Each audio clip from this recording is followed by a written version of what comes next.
Welcome to Meet the Author live from book publisher New Degree Press, or NDP. I'm your host, John Saunders. New Degree Press is part of Manuscripts Inc. This enterprise has now published authors from 6 continents and published over 1,500 authors from 6 continents and ranked 293rd on the Inc. 5000 list this past year. This is the fastest growing privately held companies in America. If you think you have a book in you or want to accelerate or start a movement in the next 12 to 15 months, visit creator.institute now or New Degree Press to learn more. The next cohort starts actually this week is the kickoff and starts every 4 months. But this is a comprehensive coaching program that will take you from idea to published book, not just published, but published like a second-time author, which includes audience creation and activation. Today's episode is an exciting one. It's a book launch. We call this Meet the Author Live. It's an opportunity to learn everything valuable there is to know about the author. Plus, we can answer your questions live in the chat. So be sure to drop them in there. And please drop notes in the chat about where you're joining us from. But today I have with me Kimberly Sauceda, and we'll chat about her September 2022 book, Meet Me on the Bridge, which just came out about a week ago, and talk about how building bridges between a manager and employee can have to do that to create successful relationships at work. Quick update, a quick bio on Kimberly. She has over 20 years of experience in marketing leadership at Fortune 500 companies, including Apple and Logitech, where she led teams in global launches of game-changing product launches. She built high-performance collaborative teams that drove 2 times market growth. She learned to thrive in these environments, both as an employee and a leader, by creating and maintaining solid relationships at all levels.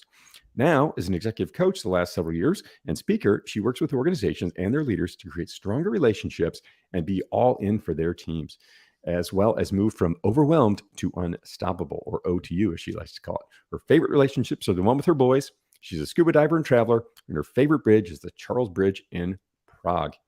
Kimberly, great to see you. Thanks for jumping on Meet the Author Live, and congratulations on your new book.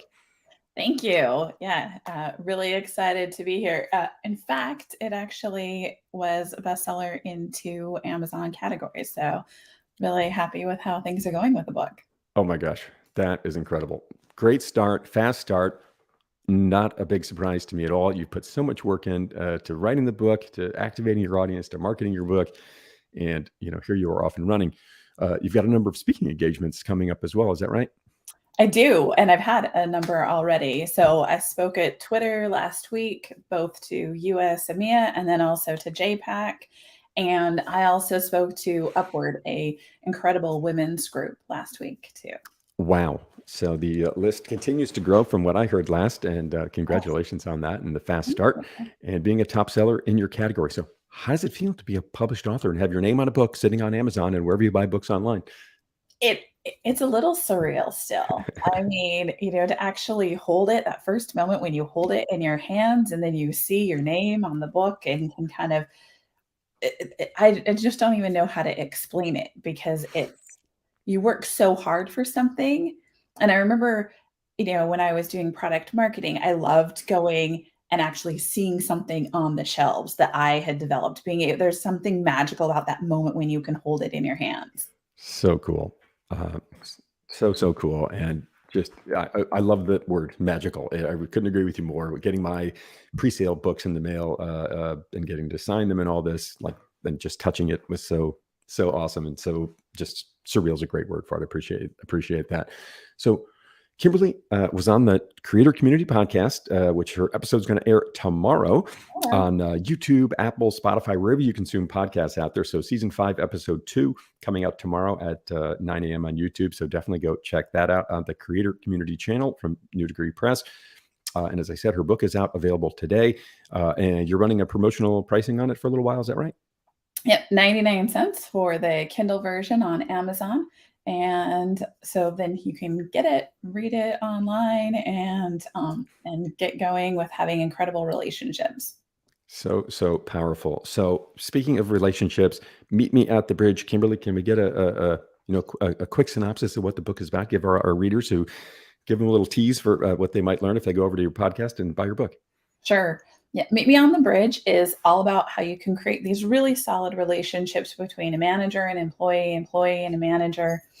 I noticed when I was researching the book and even thinking about it that most books are about leadership, and they're just either about the manager or they're about the employee.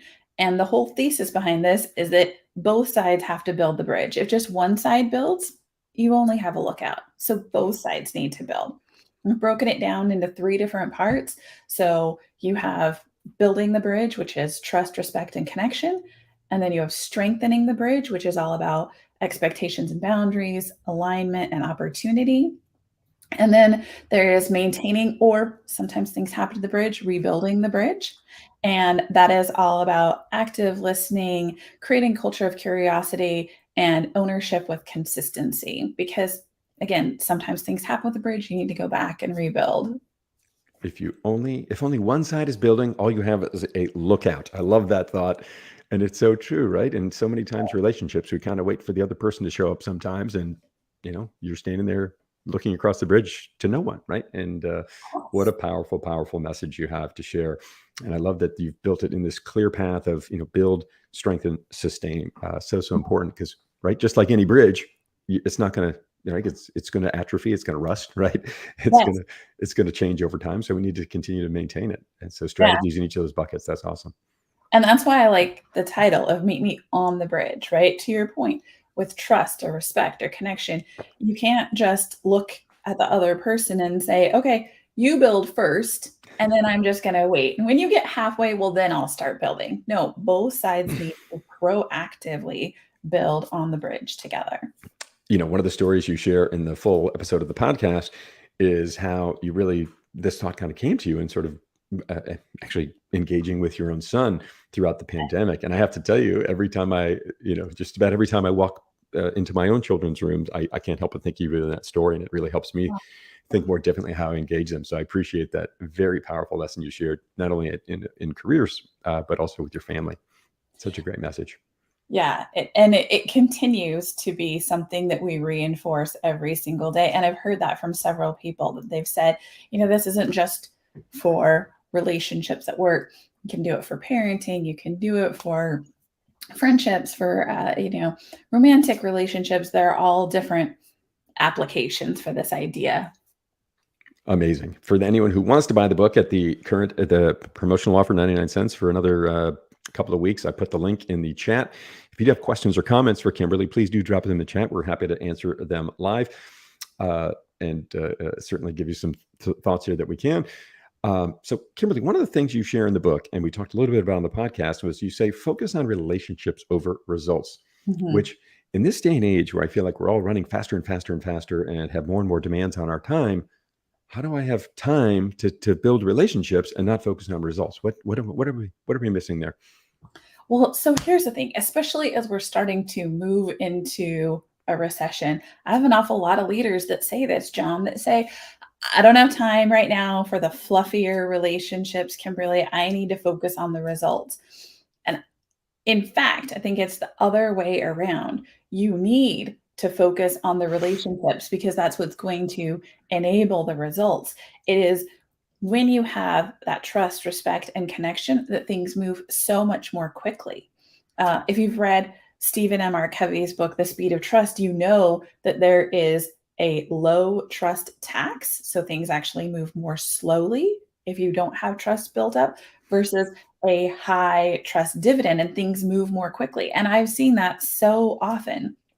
When I was at Apple and trying to start this actually is not in the book, but just a true story. When I was at Apple and trying to start up the iPhone refurb, we were in the middle of a product launch. It was because I had incredible relationships with people that I was able to say, okay, I know you have your day job and we really need to make this happen. So what can we do? How can we align? How can I get your goals the same as my goals? What can we talk about? And it was so much faster to make that happen. We literally had the iPhone refurb project up in just a matter of months. And that would not have been possible without these incredible relationships.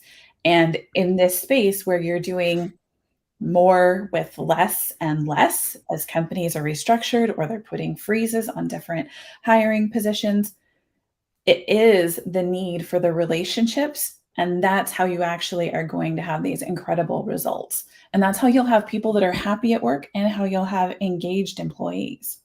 So important, and almost a rhetorical question for me there, but I wanted to give you a chance to share that answer because it's such a powerful one, and sometimes I think gets overlooked. Right? We're focusing on results. I pay these people, right? And my thing is, if why not think about your employees as like your clients, right? Long term, long term positive relationships that are mutually beneficial for each other, and I Yes. think very much aligned in our messages there, and I really appreciate that. When you think about this book and going through the journey of writing it, like, what do you think you learned about yourself along the way, Kimberly? Just going through it, because writing is such a cathartic exercise and forcing you to put your thoughts down, right? What do you think you learned about yourself on that journey? So many things, John. I mean, we could probably spend this entire episode talking about that. First, it is really breaking it down into different pieces. So you mentioned my company is O2 from overwhelmed to unstoppable. And I think so many people, myself included, look at writing a book and think, this is this unsurmountable task. How do you actually write a book? And that's one of the things that I love about New Degree Press is that it broke it down into bite-sized chunks. That and having an incredible set of editors. Because the other piece that I really learned is that I'm not great at asking for help. And every single time that I leaned into asking for help, whether it is asking people for an interview, going and talking to professors at Berkeley or going and talking to CMOs and CEOs, I learned so much. And they said yes so much of the time. I mean, I had very few people actually say no, and it made the process more fun. It made everything go more smoothly. I learned a lot about relationships. And when you can lean in to asking for help, the world's just better, right? I mean, people love to offer help, and it made it feel much less like this overwhelmed task and much more, okay, we can just divide it out. We can get this one chunk, this one chunk, this one chunk. So it made everything so much more easy. And so I'm leaning into asking for help even now that the book is done as we're doing more marketing and everything. And it's a good way to go. There's something so powerful about creating, having an idea, running with it, and then so many people, as you said, are willing to help you. But right, especially you have an interesting creative project going on, but they're not going to call you and say, "Hey, Kimberly, how can I help you out with your book?" Right? But you reach out to them. You got to be a little bit vulnerable in doing that. I know it can be awkward for authors many times early on in the process, but as you said, lean into it, and the results have been amazing. And now you have this incredible book. And I know we get into this story a lot more in the full episode of the podcast, which premieres tomorrow at 9 a.m. Eastern on YouTube, Apple, Spotify, wherever you get a podcast. I dropped the link in the chat. You can sign up for an alert for Kimberly's to get an alert when it goes live. Thank you for sharing that. A couple other questions here before we jump into the really important questions and learn everything there is to know about you. As a busy a mother and running your business, how did you fit this thing into your life? The book Oh, journey. yeah. So it is just finding those pockets of time. And one incredible thing was having my iPhone because I could just start going, oh, this is a really good idea about leadership, or this is a really good idea about trust. This is a really good idea about opportunity. And I literally would be in the grocery line checking out and have an idea come to me and jot something down. And then I could later take that, turn it into something more. So it's those pockets of time. And I find that it was just such a fascinating topic to me, breaking it down, trying to figure out some different frameworks, talking to people that I'd be in the shower thinking about it, or I would run into someone, we'd stop and have coffee, and I'd start asking them about it. Just it was a thing that was always going through my mind. It's And that way you find different times, different pockets and pieces. as we like to say, you have to collect the dots to connect the dots, right? As you go through the book journey, and it can feel Yes. like a messy process early on, right? But I love that you really embrace this whole idea of getting it broken down into small bite-sized chunks and then build from there, do all this research, and then you can start to kind of synthesize, what is this book really about? And one of the things I always find fascinating is many times people come into this journey thinking, oh, I'm going to write a book about X. And many times what I hear them say is like, oh, I didn't know what I didn't know about my topic. And now I'm so Yes. glad that I did all this work, and the book is so much better. And I've actually started reading your book already. I've really, really enjoyed it. So lovely, lovely work there. So where did you first learn about bridge building, by the way? This is something we talk about in the podcast as well. I want to give a little bit of a teaser on that story. That's a great one. Yes, I learned how to build bridges from my grandparents. They were incredible, incredible people. My grandmother taught me how to communicate openly, really listen actively, understand the other person, like really seek to understand the other person. And it was my grandfather that taught me this amazing masterclass in how to connect. And connection is that game changer brick that really changes the entirety of the relationship. And he was a manager of a mill, and took mills from being in the red to in the black in just a matter of a couple of years. Did it literally in several different states and then also internationally. An incredible man, and he had, and I'll save it for the podcast, but he had this great thing that he did every morning that connected him with other people in the mill. So important. And as you said, it delivered results over and over and over again by building those bridges, building those relationships. Love that. So before last question, before we jump into the big ones, and if you have any for Kimberly, by all means, throw them in the chat. Happy to answer them here. Kimberly, what are your big goals for 2022 and going into 23 now that the year is almost over and your book is out? So one big goal that you and I just recently talked about, I want to do a TED Talk now. Oh, yes. I am very excited about doing a TED Talk. So I'm going to throw that out to the universe and make that happen. I am midway through doing my leadership program that was born out of this book. So I want to go and do that at more organizations. And then, as you said, I've been talking at Twitter. I also spoke at, or I'm going to at the end of this month, speak at Geico, and I'm lining others up. So more speaking engagements, really just enabling others to have these incredibly strong relationships.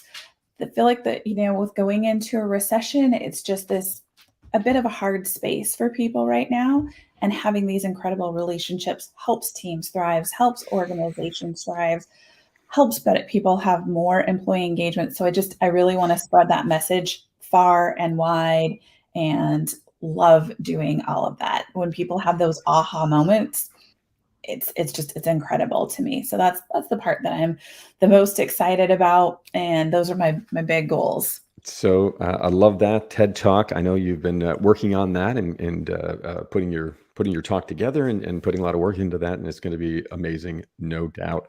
And talk about timely, right? We've been in this sort of bizarre period with COVID and then this lockdown, and now we're kind of coming back to work and having to sort of think about we're probably rebuilding relationships again now that we're interacting sort of not virtually and non-virtually, and it's this whole new sort of change that's happening.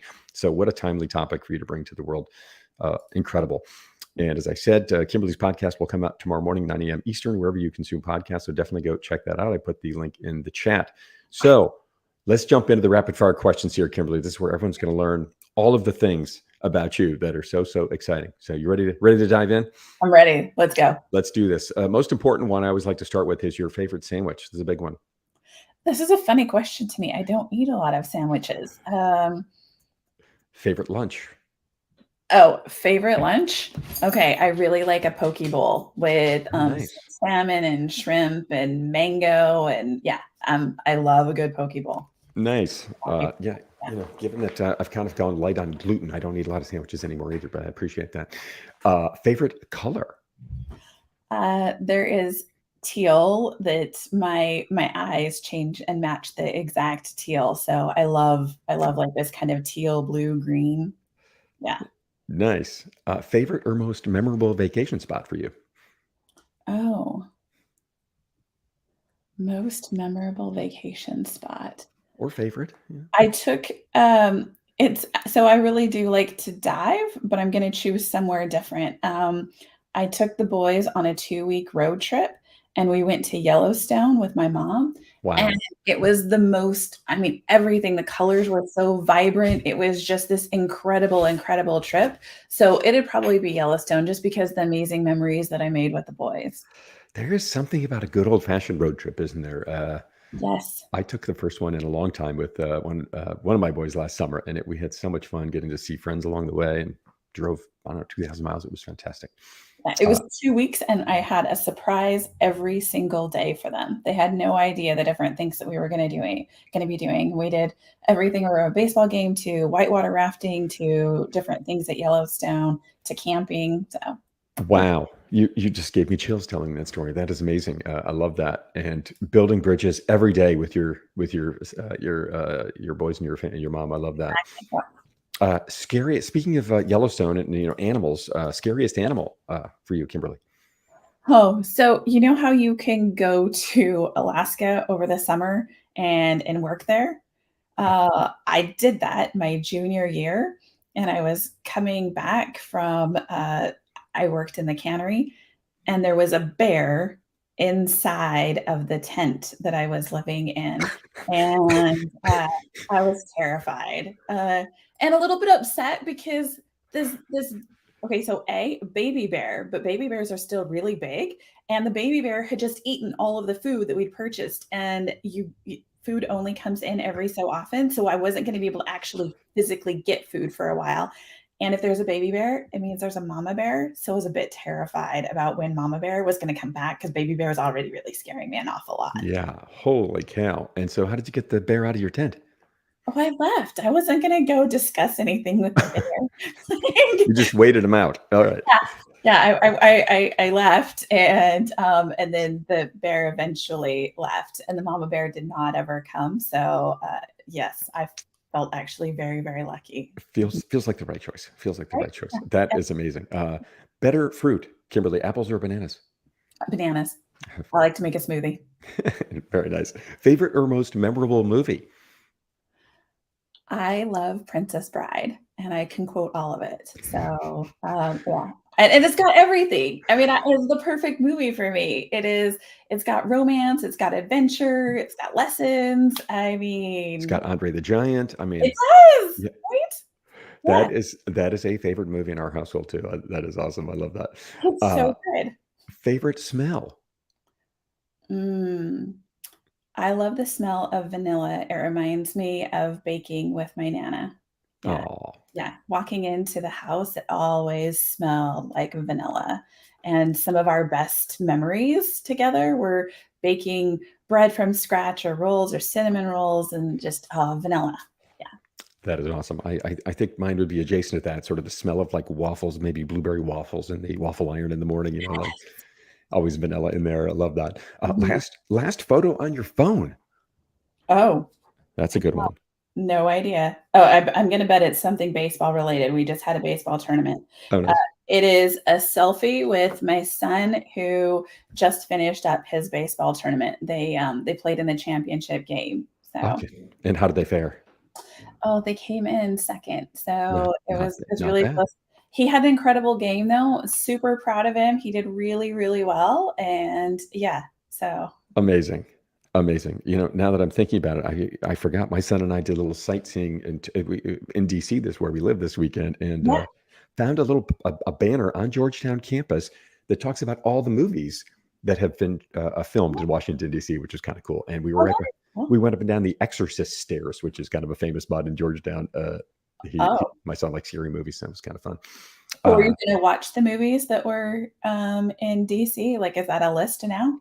We've seen a bunch of them actually. Minority Report is one of them. Oh gosh, I have the list here. We'll definitely check them out. Alright. Uh, what is your favorite song to sing with or without an audience? Right now, I like "About Damn Time" by Lizzo. I think that's a really good, like, empowered song. So, yeah, I like that, Love it. Love it. and I like, "Learning to Fly" by Tom Petty. That's been my favorite song forever and ever. One of my very first albums, or I guess tapes, was Tom Petty. I love that. Was my What, first concert. very cool. Yeah. What is one thing that you really should throw out, Kimberly? The what? That you should really throw out? Oh, that I should throw out. Do you mean literally or metaphorically? I'm going to leave that choice to you. Oh, okay. Um, I need to do some like just spring cleaning or fall cleaning and with like clothes and stuff. I should probably just kind of do a purging of some of the clothes, right? I'm Yeah. with you. I'm For with you. Mhm. Um, have you ever asked anyone for their autograph? Now Uh, that you'll probably be signing books for lots of people at these talks you're doing. I have been signing an awful lot of books. Yes. Do I have anyone's autograph? Have you ever asked someone for it? I don't think Maybe they said no. that would be sad. I don't know that. Oh, I take it back. Yes. I love Disneyland and I love this part of Disneyland right now, right? Like the holidays. I asked Jack Skellington for his autograph and I got his autograph. I don't know who that is, but it sounds awesome. Yeah. I'll let Uh, you know after this. I'll Google it. I'll Google it. That is awesome. I got a Bill Murray signed baseball in like an auction one time, which is a Okay. prized possession in our household. It's a little thing, Yeah. which is kind of funny. Um, favorite praise quote for your book? I know you've got a bunch of good ones. What's one that stands out to you? You'd like to share with our listeners? My favorite praise quote is Aaron said, "This is the handbook for all." I think it was like all managers and leaders. Like it, I really loved that. I have several praise quotes that are just I'm You, so flattered and touched and honored. Yeah, it's incredible. yeah, you had several great ones, and Aaron was. This is Aaron Dewsbury. Is that right? Yes, Yeah, from Rabirio. Rabirio, is that right? yes. Very cool. Well, congratulations on that, and thank you, Aaron. A couple more questions. If you do have any comments or questions for Kimberly, by all means, put them in the chat. We're going to wrap up here in just a couple of minutes.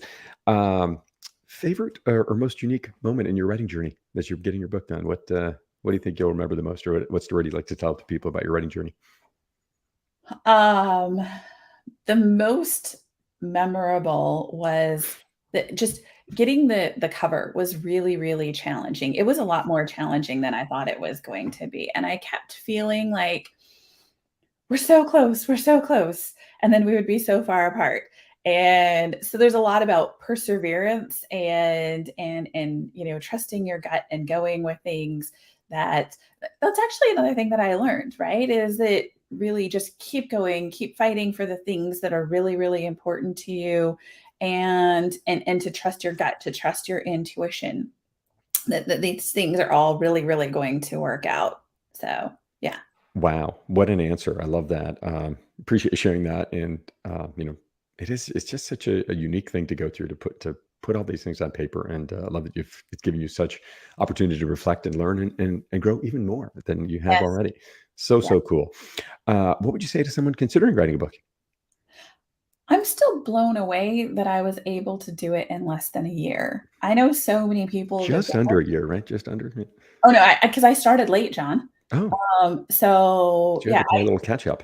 I started 4 weeks into the program, and, something I don't normally talk about, around Thanksgiving, I had a major pivot. So I met with a publisher, and he gave me some advice that I didn't really love at the time, that took the book in a totally different direction. And so again, perseverance and have really solid editors because my book would not be what it is today without my incredible, incredible editors. That is, I love you. I love that you had that pivot, and many folks do as you learn, grow, talk to people, and Yes, get different guidance. And by the way, thank you for giving me a vote on your book cover. I love the one you went with. I think it was the one I voted for as well. I know you had many you votes. did. Yeah, Yes. Yep, yep. I love Legos and this kind of thing. One more question, and then we have one in the chat I wanted to share as well from Sure. Deb Cobra Cobra Cobra de Ringo. But describe your writing journey in 5 words. Doesn't have to be a sentence. Oh, 5 words. Connection, perseverance, intuition, challenging, exhilarating. Wow, that sums it up very nicely. And Deb's question, let's jump over there real quick, Kimberly. What is the one characteristic your best manager had or has? Mm. My best manager ever was Stephen Bonet, who does not believe that he is a unicorn manager, and he 100% is, which maybe actually makes him even more of a unicorn because he's so humble. And he gave me opportunity after opportunity and really sat down and would say, okay, here are the hard skills that we're working on. And then here are the soft skills that we're working on. And and he would say, okay, I want you to go and present. You're going to go talk to the VP about all of this. You're going to go and do all of this, and would get me ready and wouldn't step in, had my back if I needed it for sure. But he really was just all about opportunity, and then I would rise to the occasion. And we have stayed friends for over 20 years now. And just such an incredible cheerleader. Like, that characteristic though was it was giving the opportunity. Actually, it was seeing something in me before I saw it and then delivering those different opportunities. I feel Um, like I yeah. feel like I'm hearing the word empowering in there too. Is that feel like Yes. Yes. that is incredible. Wow. Could you say his name one more time? His name's Stephen Bonet. Stephen. Well done, Stephen. Yeah. I love that story. So hopefully, Deb, that helps you out there. So Kimberly's book, Meet Me on the Bridge. I might have said Meet Me at the Bridge earlier. Sorry about that. Is available today wherever you buy books online. You can get it for 99 cents for a limited time on Amazon. I did drop her website in the chat as well, so you can go get your copy today. Such an unbelievable story to share. And what I would encourage all of you to do is think about 5 people in your life, who need to build a bridge and need to help rekindle or build, sustain, or strengthen or sustain relationships. And go out and get 5 copies of the book and share it with your friends out there, particularly during this limited time where Kimberly's doing this great deal to get it to in the first few weeks of the sale. As I said, Kimberly's podcast is going to go live tomorrow morning on the creator community on Apple, Spotify, YouTube, wherever you consume podcasts. YouTube, of course, has video as well, which is a lot of fun. Really enjoyed that conversation with you, Kimberly, and I think we gave people a little bit of a taste for it today. But if you want to hear a lot of these stories in much greater depth, definitely check out the podcast. Kimberly, any thoughts you'd like to leave with our listeners here today? Again, just building bridges is so crucial where we are today. And it doesn't have to be this thing that takes so much time. And there are amazing dividends that pay out by having incredible bridges. So my hope is that you take the different 9 bricks that I have and you leverage them to build incredible relationships. So, And I'd love to hear any comments that you have on the book. I love feedback. so powerful. And definitely, if you read Kimberly's book, definitely leave her a review on Amazon. She's got a number of them in there already, but it's a great way to really let authors know what you think and appreciate, and let them know you appreciate their work. I know I certainly appreciate every review I've ever gotten. Excuse me. Kimberly, great to see you. Thank you so much for being on the show. Congratulations on the amazing start to your book. No surprises here for me and all these great talks you have lined up. And here's to best luck for a TED Talk in 2022 or 2023. Excuse me. Getting all choked up about the TED Talk there. I just got a little bug in my throat here, but great to see you. Thanks again for being on the show. Thanks to all our listeners who joined us today. And go out. I'm your host, John Saunders from New Degree Press. Keep creating. Thanks, everybody. And just so nice to know from Gene here. Congratulations, Kimberly. Thank you. Thank you, Gene. All right. Have a great day, everybody. Thanks for listening in. And we'll be back next week with another episode as well at Meet the Author Live. Take care.